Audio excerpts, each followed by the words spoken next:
You think you're too smart to fall for a scam. So did Sarah. She's an accountant, detail-oriented, careful. Last month, she lost her entire savings to an email that took her 8 seconds to trust. Here's the uncomfortable truth. Phishing doesn't target stupid people. It targets busy people, tired people, people just like you. Stay with me, because by the end of this video, you'll never look at your inbox the same way. Let me explain what phishing actually is, in plain English. It's when someone pretends to be a company you trust. Your bank, Netflix, Amazon, your own boss. They send a message. It looks real, it feels urgent, and they want one thing: for you to click, type, or pay before you think.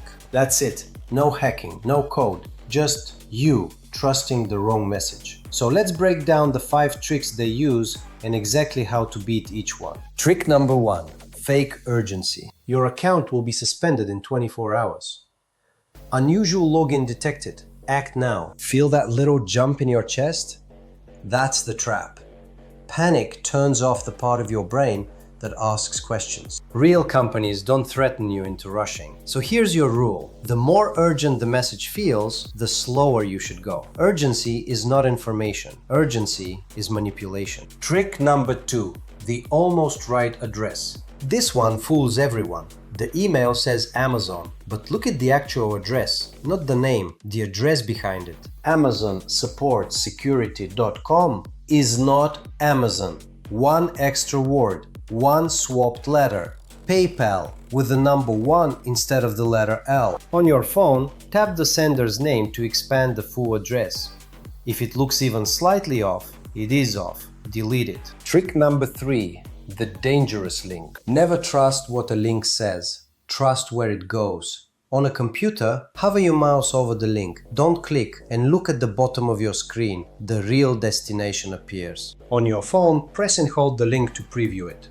If the text says your bank, but the address is some random string of letters, that's the attack. And one golden rule. When in doubt, don't click the link at all. Open a new tab, type the website yourself and log in there. Trick number 4. The personal touch. Scammers now use your real name, your real company, even your boss's name. This is called spear phishing, and it's terrifyingly effective. An email from your CEO asking you to buy gift cards quietly? That's a scam.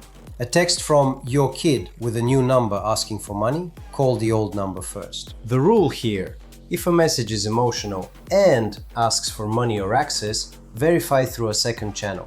Always. Trick number 5. The fake login page. You click, it looks exactly like your bank site, you type your password, and you just handed it to a criminal. 2 defenses. 1.